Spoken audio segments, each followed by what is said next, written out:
Every founder has a shutdown story, but most of them never get told. We hear the comeback. We hear what they built next. We skip the chapter where it's just over, and you don't know what comes next. I've been in that chapter. I've written that last email, the final update, the one where you tell people it's over. This series is about what that moment actually feels like. One founder, every month, in their own words. This is the first one. When things start to go south, your body often knows before your brain does. That was my experience in the months before I shut down Bunny. The signals were everywhere, but I kept moving, and I told myself I was resilient. I'm not sure I was. This is Kevin. He started a company called Lever Health to help men lose weight. Like a lot of founders, Kevin built it from something personal, his own health, a problem he lived through. And like a lot of founders, he saw red flags early, a lot of them, and for a long time. But Kevin's moment wasn't dramatic. It was quiet. We onboarded 10 customers one week, and I was regretting having to service them for 90 days. So there became this dread of even things that are supposed to be positive. Dreading the wins. It didn't arrive all at once.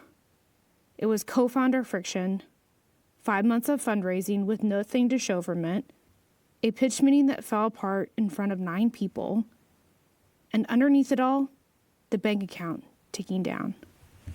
If nothing changes, we have 6 months left. If nothing changes, we have 5 months left. With 3 months left, we go to no salaries so that we can extend it another 6 months. And at that point, it was...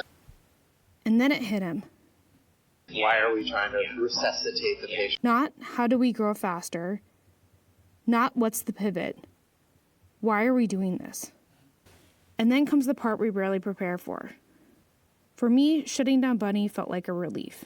At first. And then I started talking to people. Not investors, not other founders, the ones who were cheering for me from the sidelines. Family, old friends, the people who saw me as proof that this is possible. Letting them down hit me differently than I expected. For Kevin, it wasn't relief. It was heavier than that. The hardest thing wasn't closing the company, it was writing one email. Email that told 26 investors, colleagues, friends, people who had given him retirement savings, a piece of their belief. There are 26 people that I feel like I still owe them.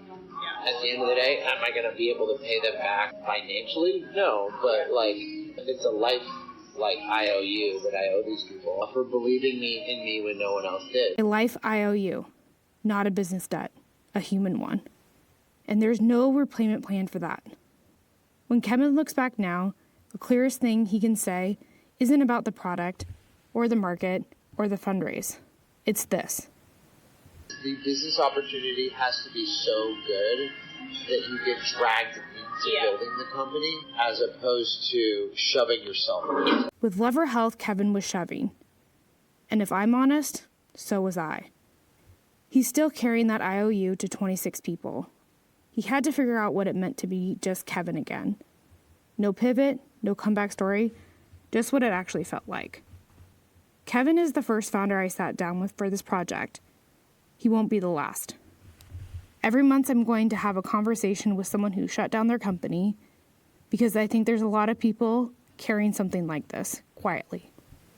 If you've been in this chapter, this is for you. Next week, when dread is stronger signal than burnout, and what founders do in the gap.